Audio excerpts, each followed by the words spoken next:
Good afternoon and welcome to Round the Table with Christian Concern.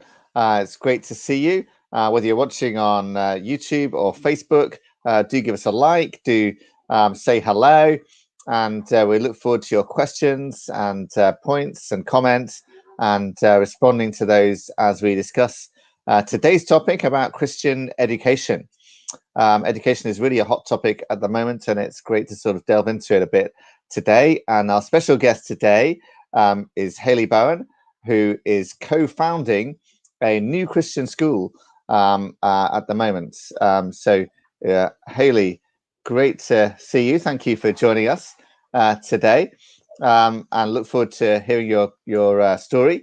And we've also got on the line Steve Beegoo, who is head of education, recently joined at Christian Concern, and also formerly headmaster of a Christian school, prominent Christian school in Oxfordshire as well. So, Hayley, thank you so much for coming on. Really appreciate it. It's great to see you. Hayley, tell us what got you into this project. What made you decide that it was so important to set up a new school like you're doing now?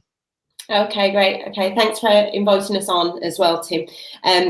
So we started this this journey back in 2016. That's me and my husband Tom, and we had our son Henry. He would have been 1 at the time, and we started to think about what kind of school he would go to, what kind of education he was going to receive. I'd worked in the as a secondary school teacher at that point, I have some experience in school, so I started to think about, is this the kind of school where I'd like to see my son at, and those kind of things that I think every parent thinks about when they've got young children.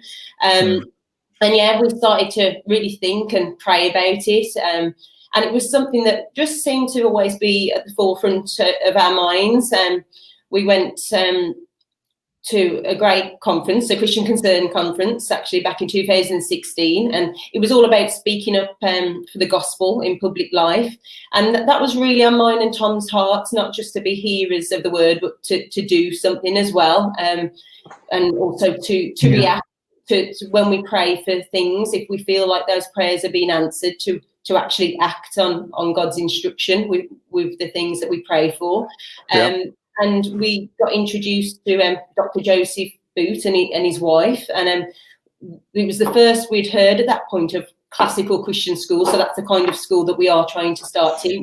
So they've set up one in Canada, or his wife has set up one in Canada, hasn't he? Yes. And Joe Boot is on our faculty, heading up the Wilberforce Academy here as well in the UK. Yeah. So carry on. Yeah, it's great.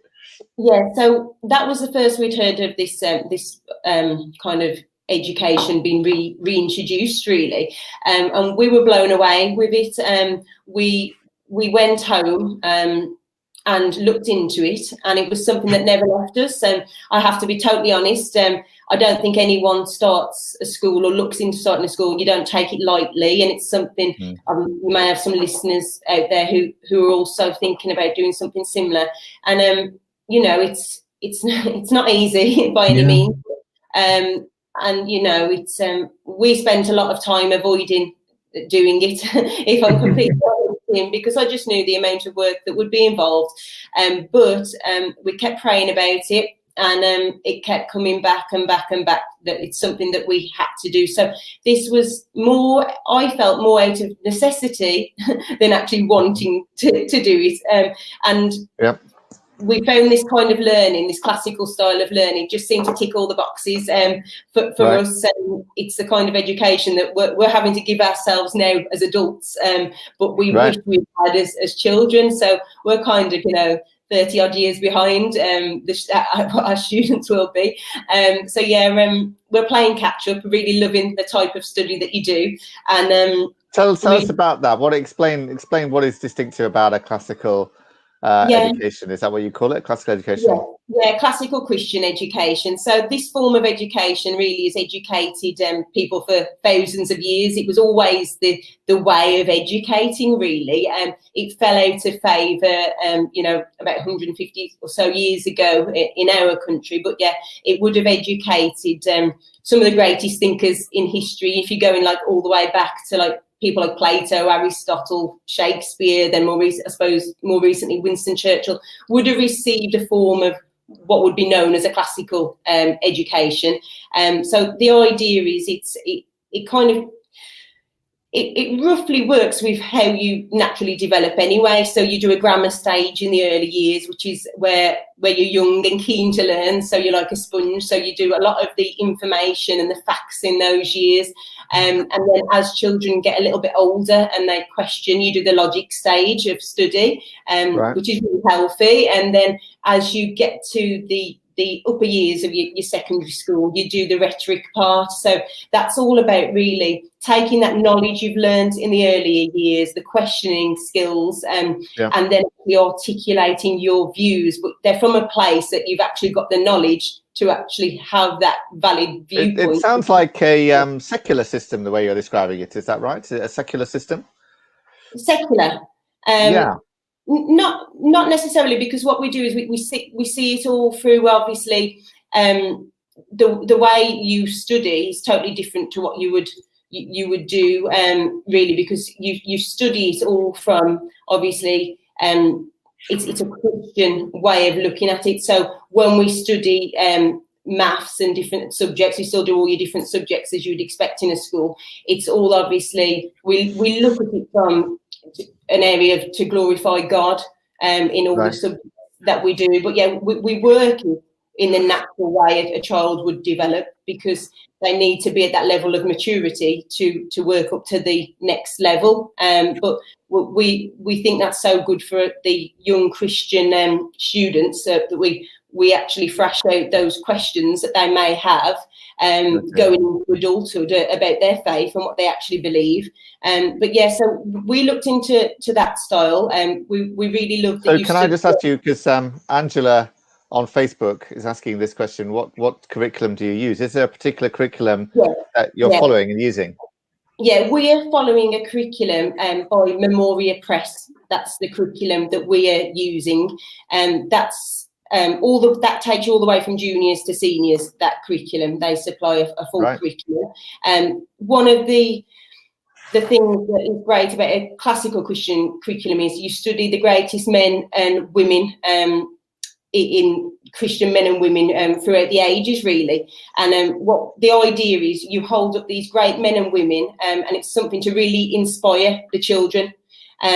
Some of them may not even just be Christian figures, just the greatest men and women that have been throughout the ages, and the great books of Western civilization is what you study, to give children a wealth of knowledge of the whole of civilization, so they can see like how we ended up where we are today, I suppose. So they have that kind of literacy, that cultural literacy, and kind of that sense of belonging as well that we really like. So children. If I can just throw something in there as well. I mean, it's you were going back in history as well. It just kind of explaining it. Well, it's kind of always been like this until the last 150 years or so, and it's really important to realise that Christians have always been involved in education. And when the great universities of our nation first began, it was Christians that were right at the heart of it, and honouring God and worshipping God. And I'm in Oxfordshire here, with Oxford just up the road, with Jesus College, Oxford, and what was really central was also that everyone who studied anything, of course, you had to study theology. I mean, that's the first thing you've got to study, is understanding who God is, because God is the one who has made everything, who's got a purpose for everything, and everything has a direction. And so you have to understand who God is and what our place is in the world compared to all the things that he's taught and shown us. And so theology was understood and taught and learned by everybody who was going to university. It was one of the core areas. And again, with the classical, Christian model and other Christian models, they put God right back in the center, and they say, okay, if we're going to understand all the different subjects, whatever they are, from maths to religion, we're going to need to understand what God is saying about these areas of life and understanding who we are in that. And that's one of the things that I appreciate about a classical Christian model, is they really do seek to put that right at the center, don't they, Hayley? Yeah, absolutely. It is that understanding it from that perspective. I love it because it just, for me, it just makes sense as a Christian parent. That's what we see at home, and it's the extension of that, as well from that to the schooling. It's we all have those shared values, those shared beliefs, and I think that bodes well for future relations, with us as staff and parents. But yeah, it's really God at the centre, because obviously that's what we believe and what we want to pass on. I think that's one of the biggest things with education, is you actually think, what is the purpose of education? A lot of people, and myself included, would say it is passing on of that, our culture, our way of life, and you only pass things on that you think are valuable. And we think that it's very valuable to pass on our great Christian heritage to the next generation, because we ultimately want there to be a Christian future in this country. And I know that's at a decline in the West. And I think a way to tackle that is to re-educate our children again. Like Steve said, we've always, as Christians, it's not a novel idea. Christians throughout history have been the people educating children, and we just really want to restore that. Restore the tried and tested method.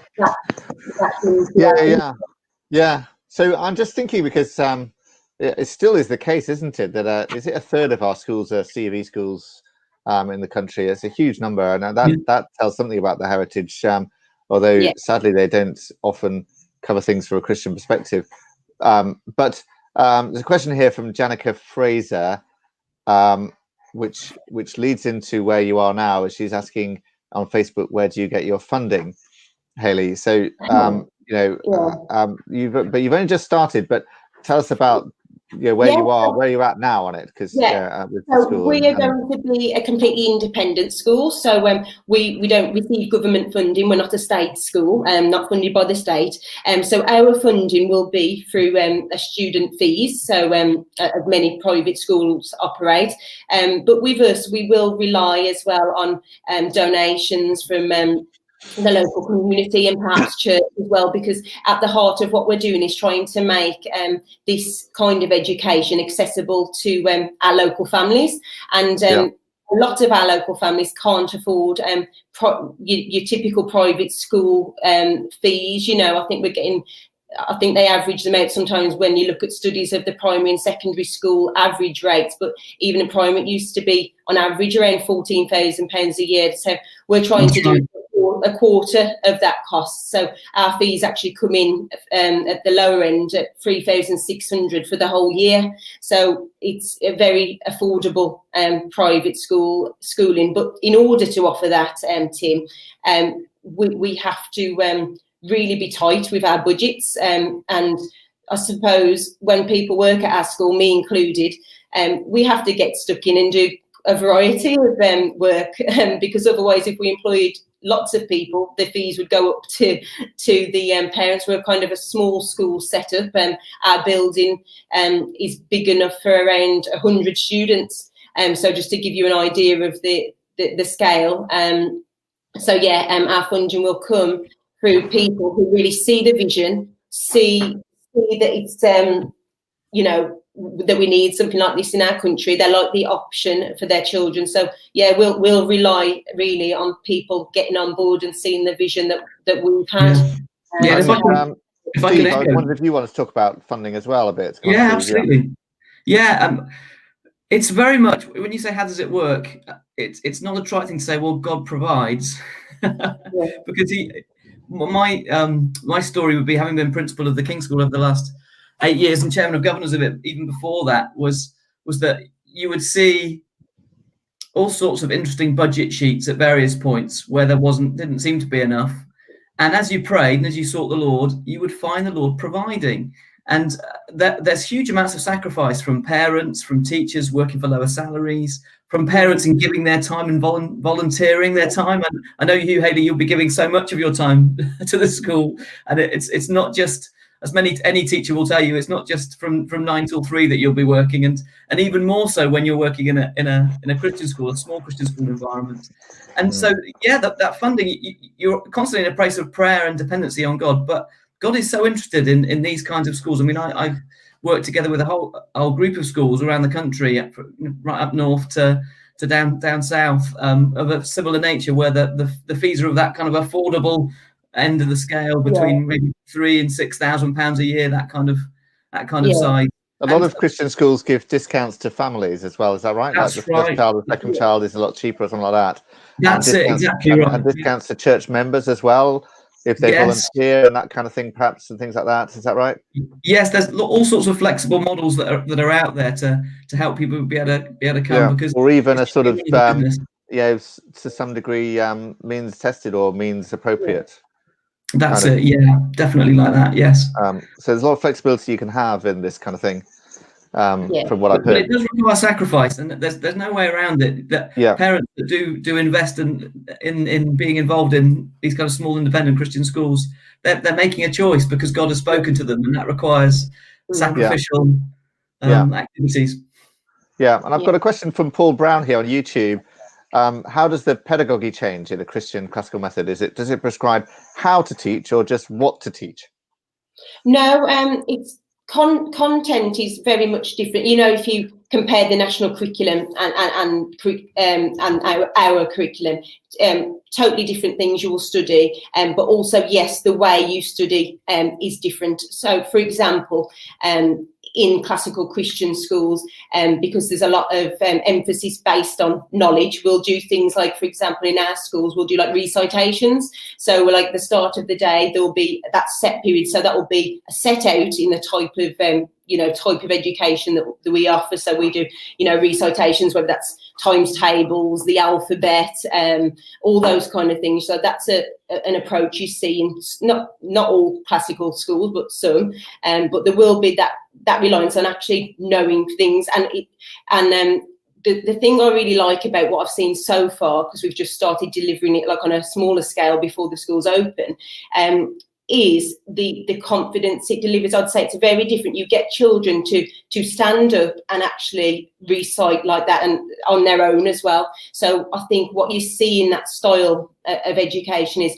there's nowhere to hide. It's very much, you can really see if a student knows something, and you see their confidence grow as well. So yeah, there's quite a lot of differences in how they do it. Like I said, content will be completely different to what you'd see on that. But yeah, we do focus a lot on mastery as well. So we don't just move through the stages. It's very much on focusing on the key subjects, word and number in the early years.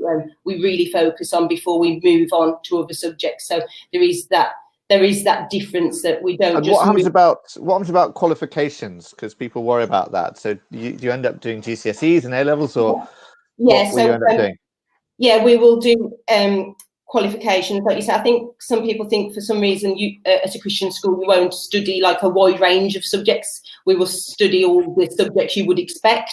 Yes, and the qualification we're looking into doing when they get to the seniors, we're just opening the primary school to begin with.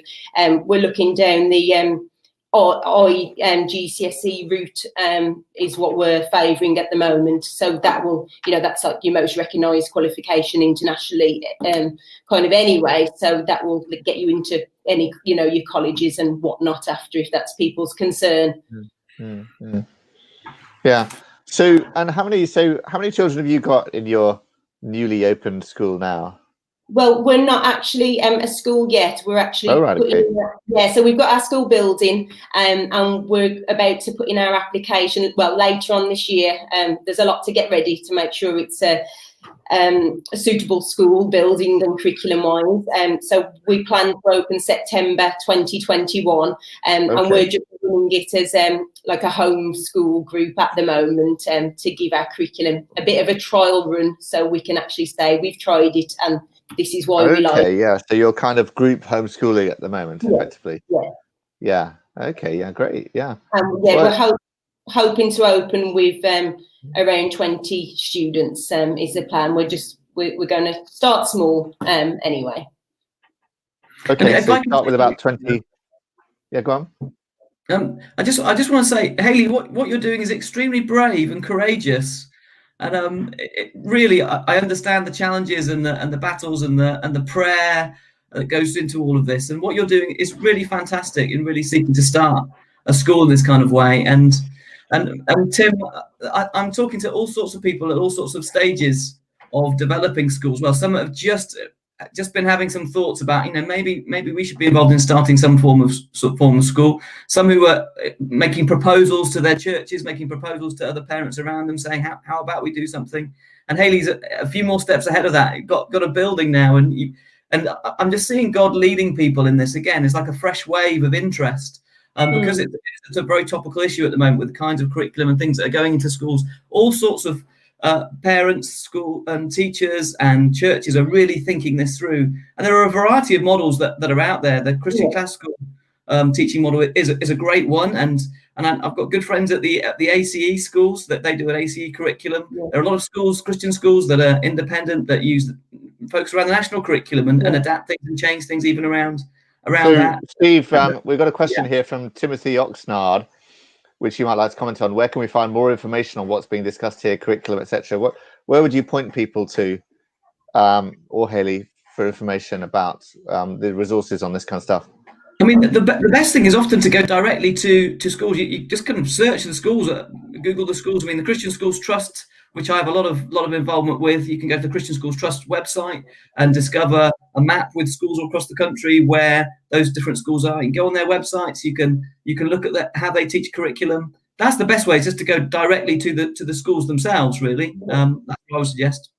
Yeah, okay. We've got a website as well, Tim. So if people are actually specifically wanted to look at like the content of the study, if you go on our King Alfred School website, we've actually got a section on curriculum. It tells you the whole scope and sequence of the study. So it tells you at every year what our outcomes are, what we hope to have achieved in that year, what's the focus of the study, the content, and I'm guessing that's what a lot of the people who are commenting will want to like delve into a little bit more, like what actually is, if they're interested in this particular curriculum, what is classical Christian curriculum. You can just look as well on ACCS, which is Association of Classical Christian Schools, and we're a member, so you can have a look at like the other schools that exist if people might be interested in that, because like I say, when we first got into it, we'd never heard of it before. We didn't know what classical Christian education was. Right. And the thing that really sold it to us was we really loved the idea that it teaches children to think independently. And I think that's so important, teaching children how to think, not what to think. And for us, that really inspired us, because I suppose our school kind of got that entrepreneurial kind of spirit. We like that independent thinking. I think in this day and age as well, that's more important than ever, that we actually question what is true, what is good, and evaluate things before we, I suppose, jump to conclusions, really. Very good. Sounds great. Now, we've got Roger on the line as well. I think if Roger can come on, Roger Kiska, who is also an expert on education. Roger, hi, how are you? Nice to see you. Good. Great to finally be on. Yeah, I know you've had a few tech issues over there. So one thing that people are concerned about in education is the whole RSE, relationships and sex education stuff, which the government's been bringing in. And Roger, perhaps you can sort of talk us through where we are on that and what kind of things are happening in schools at the moment on that. Well, sure. It's important to first state, given that we're having people from all across the UK, if not the world, watching, is that the RSE regulations are specific to England only. So there's different rules in Wales, different rules in Scotland. So what we have going on in England is the introduction of relationships and sex education at the secondary level and relationships education at the primary level as being mandatory for all schools. So irregardless of religious character, irregardless of whether it's a maintained school or an independent school.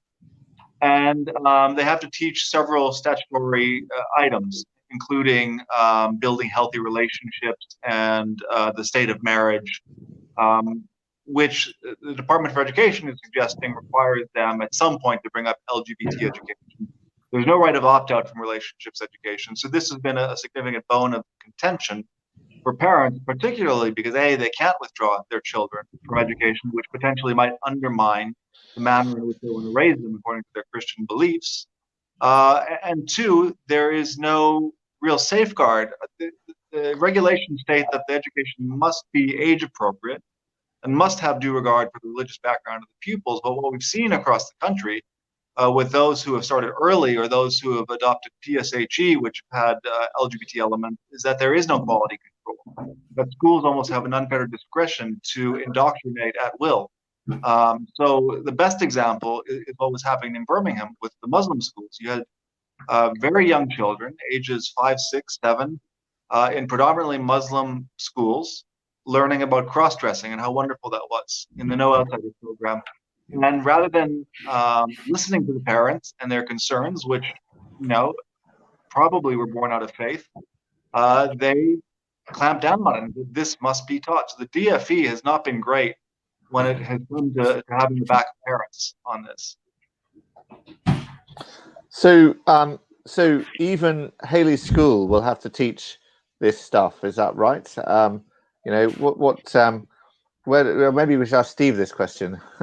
As in, you know, what do private independent Christian schools have to do? Yeah. Can I just pipe in on that real quick? Yeah, Roger, go. One of the good and the bad thing about RSE, about the regulations, is the level of discretion that schools are given. So while you have schools who are teaching some terrible, terrible things, Christian schools are allowed to maintain their ethos and teach these things in a Christian-friendly way. And right. I could let Steve speak more to that. That's an important factor. And again, one of the important things is schools are required to consult with their parents about what is being taught. And yeah, it's just true for independent schools. They need to teach these kinds of things, but the regulations themselves, as Roger rightly says, allow you quite a lot of leeway. And the issues that we're facing is that this leeway is being used as a way to push certain ideologies and agendas that many parents, not just Christian parents, would not be comfortable with at all. And when they discover the kind of storybooks that are being read, they're very upset. And certainly in some of the Christian schools, that they've also needed to consult parents about what relationships, sex education that they're doing. And again, when you get a group of Christian parents working together, maybe supported by the church and supported by Christian teachers, there's a sense of confidence about what is going to be being communicated to your children in those circumstances. A huge amount of trust, and that's one of the reasons why they're hugely valuable, Christian schools that are employing Christian teachers in this kind of way. Yeah. Let me ask you a question from Matt on Facebook. His faith-based schools get a lot of criticism, especially Islamic schools. Do you think that if you have a faith-based school that covers all religions and non-faith-based schools? I think what he's saying is, to what extent does a faith-based school have to be just Christian, or would you welcome other people? And also, how do we sort of see ourselves, Christian schools, relative to Islamic schools? I don't know whether Hayley or Steve or Roger would like to comment on that. Well, if I can comment to start with that, I think with some of the independent Christian schools that I've worked with, they are quite open. They're open in two ways. They're very, very open to those that want to come and investigate sending their children to the school, whoever they are. But they're also very open that they've got God right at the centre of it, and the worship of Jesus Christ, and the thinking of what is it that God's called us to do, and what is it we've been called by God to pass on to children as Christians. That's something that the community is buying into, and that the children and young people need to be positive about to be able to come to the school. And so there is that openness there, but there's also a real clarity of vision that is there in those kinds of schools. I don't know, Hayley, what do you feel about that?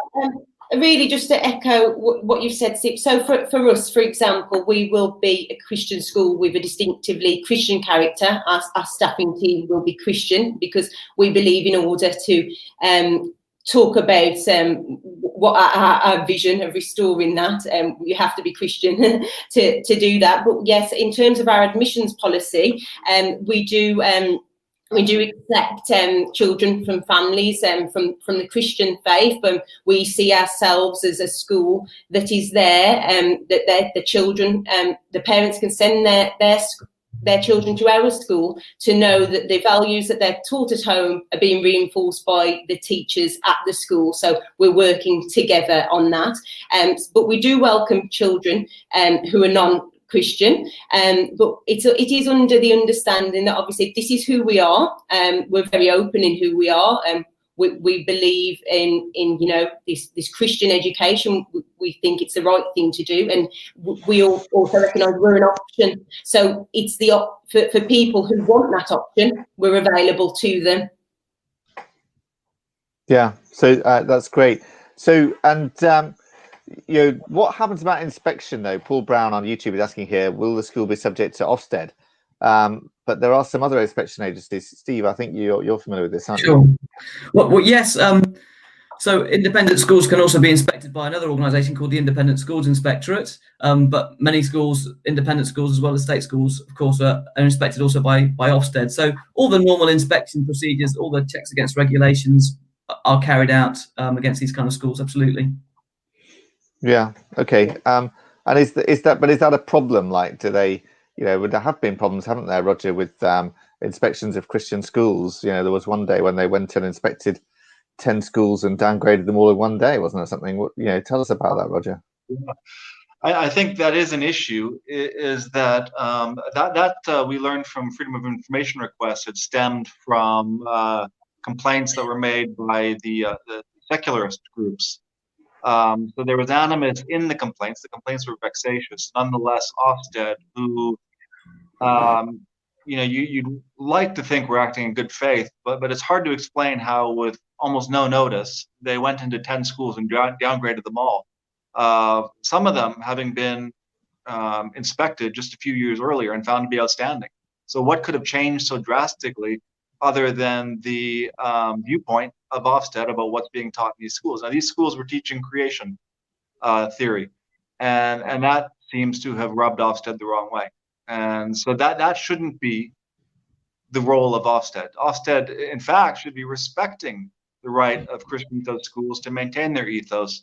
So that's something we're aware of it. We're working on it. We're trying to work with Ofsted to let them know that this isn't appropriate. They have to come in with a stance of neutrality when they're inspecting a school, and they can't bring their preconceived notions about religion and faith into those inspections. And there've also been horror stories as well, haven't there, Roger, about inspectors asking young children, what do you think of lesbianism, or this, this kind of thing as well. What can schools do about questions? Completely. And when Ofsted's queried about it, they say, well, all our inspectors get the same training. And clearly they don't. Clearly they don't, because there is a huge inconsistency among different inspectors. And when schools are being inspected by different criteria, obviously it's not a fair game, and it's not an appropriate reflection on how those schools are teaching and what they're teaching. Yeah. Okay. And so, I think what you're saying, it sounds like, Roger, is if anybody has any problems with these inspectors, come and let us know. Yeah, we'd love to help you. Help you with it. Because there's a difference between what's required under the public sector quality duty, or just teaching tolerance and equality in general, and promoting a worldview. And when they ask questions like that, clearly they are not interested in whether the school is promoting love thy neighbor, which is the appropriate standard, but they're promoting a specific worldview, and that's wholly inappropriate. Yeah. Yeah. Okay. So, Steve, roughly how many Christian schools are there up and down the country? Do we know? Well, it depends. It depends which sorts of schools you're talking about. So, in terms of the Church of England schools, there's up to 5,000 across England and Wales, and there are many multi academy trusts as well that have got a Christian basis to them, but they're receiving state funding in order to be able to function. And there's I know 20 schools in the Christian Schools Trust school, so they're up and down the country as well. There are ACE schools again up and down the country. So there are a whole range, a lot of homeschoolers as well, who really have this vision of making sure that their children are being educated in the ways that God would want them to be. Who are, again, sometimes clubbing together, working together. And one of the really interesting things at the moment is because of what's happened with COVID, a lot of parents are asking the questions about how should my child be educated. Yeah. and is actually going to the local school. Is that really working, given some of the things that I'm understanding that they're learning about now? And so people are investigating homeschools, investigating other options, Yeah. and especially online options. And I'm talking to different initiators of online school projects where they want a really strong Christian ethos at the heart of that. So there are all sorts of Christian schools out there. There's a real sense of inspiration and hope going on at the moment. And again, we hope from this that maybe others will be a bit inspired to really think this through and wrestle through this issue about our children, our precious children, and what they're being educated in and how they're being educated. So yeah, there are all sorts of schools, all sorts of options there, Tim. Great. Now we've got a question from Bikers with Bibles. How did you choose the name, or perhaps why did you choose the name King Alfred School? Oh, well, my husband would be loving to be on at this question, because it was him who decided the name. A big history lover. So yeah, and me, and really, the King Alfred story, I can't speak for too long to run a live show, but yeah, the name King Alfred, I mean, there's only one king ever being called the Great, and I think his name is Alfred the Great for a reason. I mean, when he came to the 9th century king then of what would have been Wessex, he saw the land that he'd kind of inherited. He'd seen it as ravaged, really, from the Viking invasions, and he saw that learning, he classed the learning as dead, and he wanted to revive that and to restore it to the idea of Christian England, and his legacy, long lived on, really. He was known as, a great warrior king, although he's not always depicted as a great warrior. He actually was, and yes, he wanted to restore that. He did so much for, even stuff like the translating, he encouraged literacy. I've got so much on King Alfred right in front of me, actually. He renewed law and order. You've got the legal code, different things like that. The Western legal system. Yeah, he led to this great revival in literacy, and that was he really valued that for men to know. That was one of his things, that he said the saddest thing was that men didn't know, and like the greatest thing, that they had that knowledge. And he had that vision for that restoration in the land, and we're just trying to follow in his footsteps, really, of reviving, this Christian education, this Christian mind, this way of thinking in our culture. And yeah, I just find him very, very inspiring. The lengths he went to kind of put things in order, and these Christian laws that we're blessed with today, and to carry on that great inheritance, really. Something that's interesting about that, I think, is that the UK, Britain, has got a really good history and a really good legacy there, and it's only really recently, in the last 50 years, that it would even be a question of why would I want to make sure Christians are educating my children? I mean, that's kind of a brand new phenomenon of the last 50 years. When I meet people from other countries nowadays, they often get it, and often a lot quicker maybe than British people get it. And they say, well, of course I would want my children to be taught by Christians and to be taught from a Christian worldview perspective. Of course, that's the right thing. But we've lost some of that. And actually going back into our roots and history, and even naming your school in that way, is a way for us to really communicate about this and understand what the legacy is that we should be following on from. Yeah, sorry, I was going to say, we've actually got that under our school name, heirs of the past, children of the present, makers of the future, and we looked into a lot of the way children are feeling and growing up now, and they did a study of all schools. They looked at Church of England schools, they looked at other state schools, and one of the most surprising statistics at the time, I think it was a Sylvia Baker study, if I remember right, it was like 35% of children, I think, that life had a purpose, and there was also then that strong in not believing there was a God. And I think there's quite a correlation there. And I think teaching you of your past, your heritage, you've got to know the purpose of people came before you, where you are in the world, and that you can make a difference to history yourself. That's great. That's a fantastic story, Hayley, and I just I've now become aware of King Alfred the Great, but in my whole education, I was never taught anything about him. No. Yeah. And so we've completely lost this heritage. Do you know what I mean? Yeah. We've completely lost it, and so it's great to recover it and inspire people with some of that history and some of that stuff there as well. And I was just thinking, Steve, from what you were saying earlier as well, we've all been forced into homeschooling for the last 5 months or so, haven't we? It's been forced upon us, and that's been great for some of us, and it's been very difficult and very painful for many others as well. But it's brought homeschooling right into the fore, Yes. and shown people that the importance of it and the importance of parenting and all of that kind of stuff. And here we are. My son's meant to be back at school, and somebody in his class got infected, and he's been sent home for 2 weeks. So back into homeschooling mode again, and it's shown people what can be done in some ways. Steve, maybe you want to talk about that a bit. Yeah, well, I think a lot of homeschoolers would say what many people have been doing hasn't been homeschooling, because there's a whole ethos behind it that isn't just, okay, we're going to get some resources from somewhere and get them to do some work. So there's a whole thing around homeschooling which is important to understand and to grow an understanding about. But yeah, absolutely. I think one of the untold stories has been that a lot of parents have actually got to know their children again. And I've heard stories of people saying, do you know what, I've got to know my child back again, because school isn't always a happy place.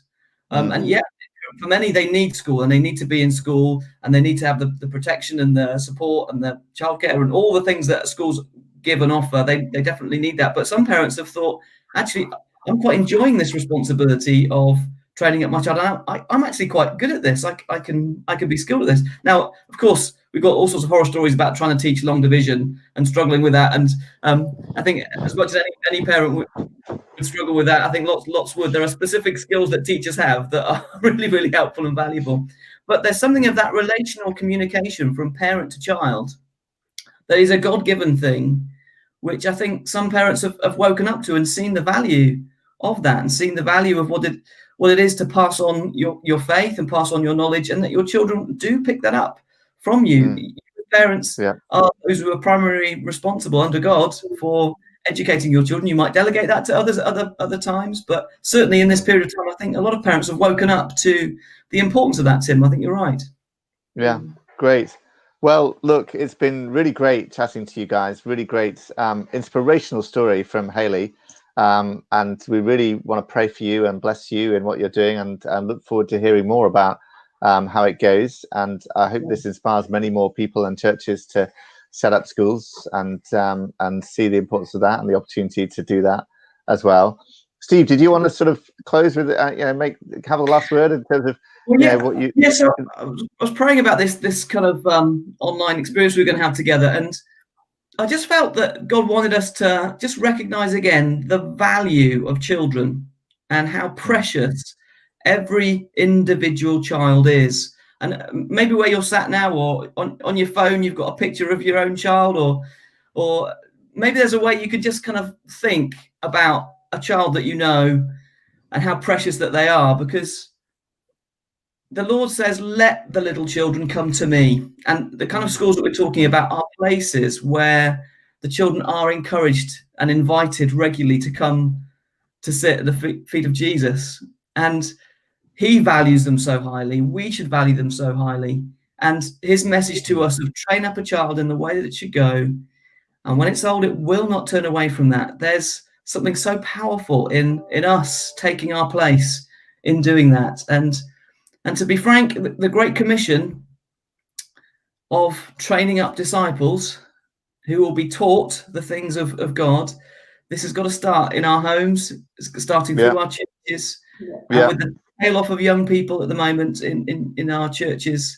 That's in a generation that the church could be gone at the current trends. That's a very negative way of viewing it, but the hopeful way of viewing it is, do you know what? We've got an opportunity here to reach out to our children and our young people with the gospel of Jesus Christ, so that they love him, and there's ways of doing this. So if you're out there and you're thinking, do you know what, maybe I should start a school, or maybe I should homeschool, or whatever it is that God's stirring in your heart, allow it to be stirred. Don't just kind of chuck this conversation out the window after we've had it. Allow it to dwell and pray about it, and think about those children that God's put on your heart. And And I pray there'll be more Christian schools, more like the one that Hayley is starting there.